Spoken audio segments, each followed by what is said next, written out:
Statesman in the mold of General George Marshall, who was so instrumental in building an infantry school here at Fort Benning. Indeed, I can think of no better person to keynote this historic ceremony than my friend and our nation's great servant, General Colin Powell.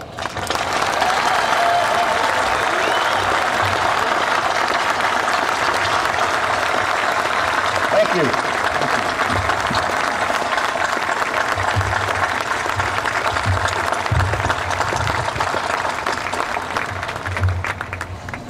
Thank you so very much, ladies and gentlemen. Let me point out that this would not be a certified official Fort Benning ceremony if it was not 95 degrees and the troops were not in the sun. So it had to be this way.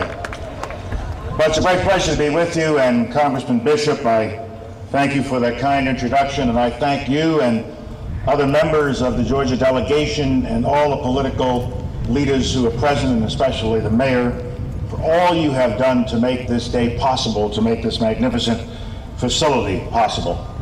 And General White, General Barrow, distinguished guests, fellow soldiers, ladies and gentlemen, it is such an honor for me to be with you today at this dedication ceremony for the National Infantry Museum and Soldier Center here at Patriot Park. For Alma and me, and for so many others who have come a long distance to be here, all of us graduates of the Benning School for Boys, this is more than just a dedication ceremony. It is a homecoming celebration as well. Benning has been an important part of our lives, an important part of my life and Alma's life. This was our first Army home. We lived in Phoenix City for a start, and then we moved on post. Our daughter Linda was born here. I attended the basic and advanced courses, airborne, ranger, pathfinder schools, as well as the instructor training center. I served on the infantry board, and I was an instructor at the infantry school. But most importantly, it was at Benning where we made lifetime friends. We got to know who our colleagues and comrades would be for the rest of our military career. Benning molded me, as the congressman said, and made me a professional infantryman, as it has done for hundreds of thousands of others over the years.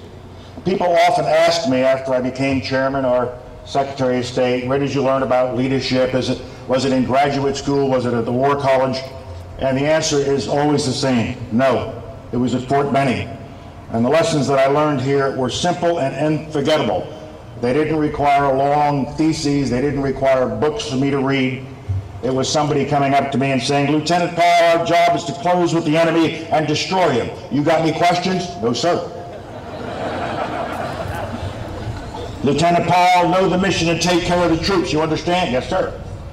Other lessons included, Lieutenant, don't stand there with your finger in your ear and your brain in Alabama. Do something. Take charge of this post and all government property. What are your actions and orders at this time? And I'll never forget the injunction we were always given, Lieutenant, never be without a watch, a pencil, or a notebook. Make sure that you are always ready.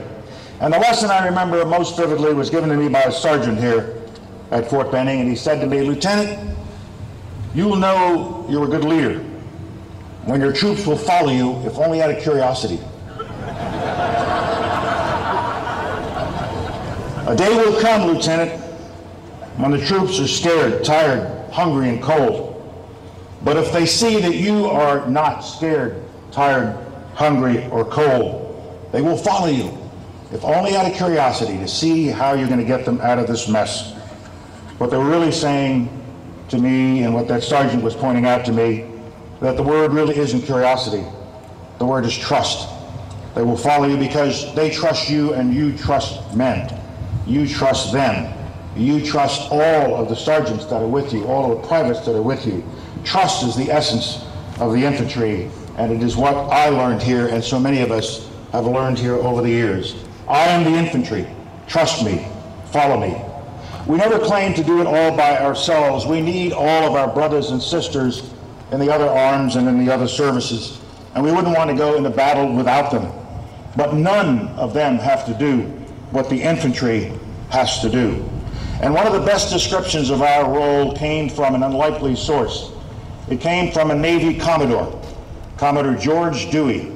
And during the Spanish-American War on the 1st of May, 1898, he sails his squadron of ships from Hong Kong into Manila Bay. And he engaged the Spanish fleet that was there. And an engagement that lasted only a few hours, he destroyed the Spanish fleet entirely without losing a single sailor. And he wired back to Washington and he said, I have sailed into Manila Bay, I have engaged the Spanish fleet and I've destroyed it. It's one of the greatest successes in all of naval history. And Washington wired back, congratulations, we are promoting you to the rank of Admiral of the Navy. You are to be congratulated over and over. Have you taken Manila? And Dewey wired back, the Spanish fleet is at the bottom of Manila Bay. It is a great success. And they wired back, but have you taken Manila? And finally, Dewey answered, we have destroyed the Spanish fleet, but for tenure on the land, you must have the man with the rifle. For tenure on the land, I must have the man with the rifle.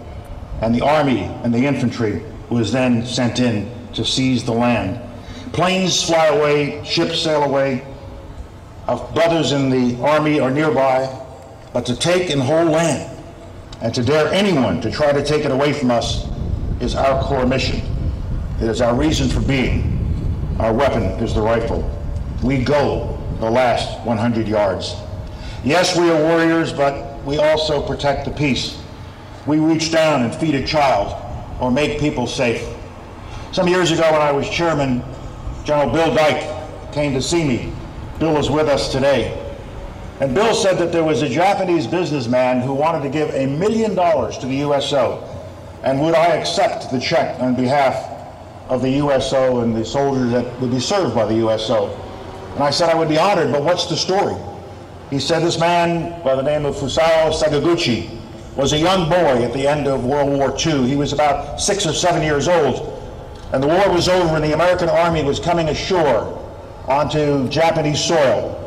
And he and his friends had been told they're terrible, they are barbarians, they will kill you, they may even eat you. He was fed all of these lies as a young boy. And he stood in his village street terrified as the Americans arrived. And an American infantryman walked up to him, looked down and smiled, and gave him a Hershey bar. And he had never forgotten that. And throughout his life, he wanted to find ways to recognize what that American infantryman had done for him. And so he gave me the check for $1 million. I had wondered what I could give him back in return. So I reached into my desk drawer and I took out a Hershey bar with its brown and silver writing on the brown wrapper. And I had used a silver pen to sign it to him and to thank him for all he had done for us. And he started crying. And he said, it is what you have done for me. We came in war and we left in peace. That has been our tradition. That has been our experience throughout the long years of our service. And now, after more than 200 years, the legacy of valor, service, and sacrifice of the American infantrymen has found a home in this wonderful shrine right to my left. In 1775, on a country road near Boston, militiamen engaged in their first battles as American soldiers.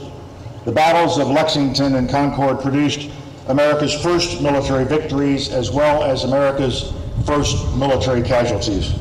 But the tone was set for what would soon become a proud and powerful nation.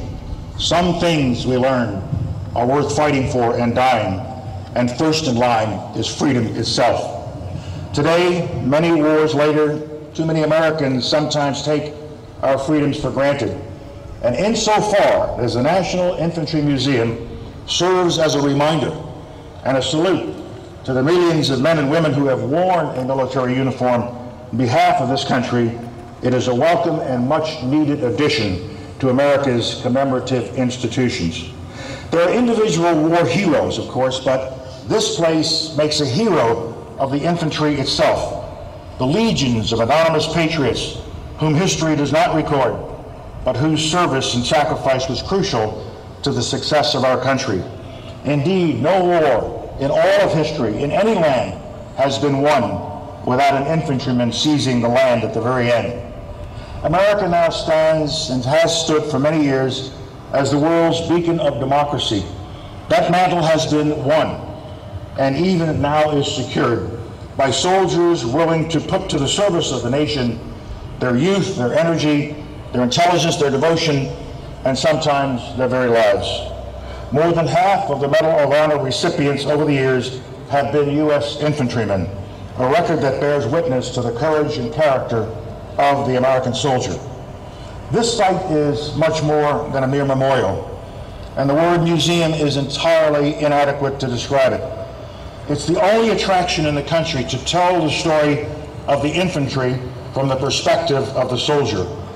The exhibits that you will see shortly allow you to walk through battlefield conditions, a trench, a jungle, a desert, and will give you and the millions of visitors who will follow you a glimpse of what our sons have witnessed and endured for us from colonial times until the present in Iraq and Afghanistan. And there will be an exhibit also paying tribute to our family members who themselves serve and sacrifice. They serve and sacrifice along with us, and without them, we could not do our job. So it is fitting that this institution, this facility, pay tribute to wives, children, spouses, and family members who wait at home for their infantrymen to come back safely. It is only fitting also that on this day, we welcomed over 200 young Americans into this family of soldiers. These fine graduates are a tangible symbol of the millions who have answered the call to serve. We proudly salute the newest graduates of the United States Army Infantry here at Fort Benning, and we wish them well.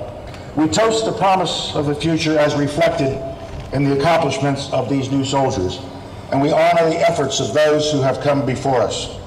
With us today are veterans from World War II, Korea, Vietnam, Panama, and Operation Desert Storm. These seasoned soldiers, like all graduates of Fort Benning, were willing to put themselves in harm's way for the sake of their nation, and we owe them an incalculable debt. We are separated by generations, but joined by a common code: loyalty, duty, respect, selfless service, honor, integrity, and personal courage, the core values of our beloved Army, the core values of the infantry. It is appropriate that the National Infantry Museum shares the red clay of Fort Benning and Columbus. Since World War I, this has been the home of the infantry, where boys become men and where warriors are made.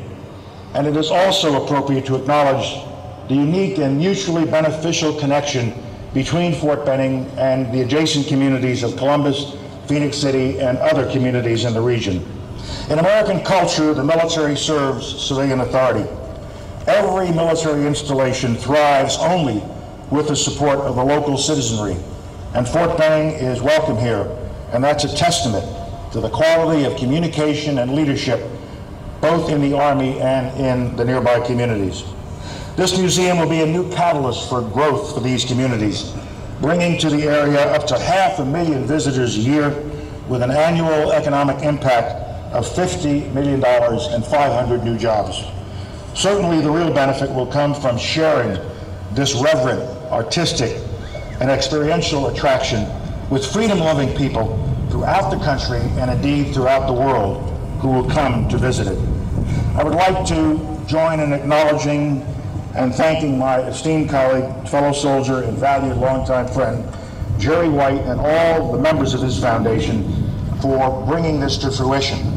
I've been talking to Jerry for the last 10 or so years about this, and there were doubts along the way, but his leadership and his dedication and all the people who have supported him over the years have brought it to this reality today. And a special thanks to those who wrote checks and who made contributions to make this possible. We will soon cut the ribbon on this finest tribute to the American soldier anywhere. And General White and his staff and the many generous supporters who raised the $100 million deserve our thanks and our gratitude for what they have done.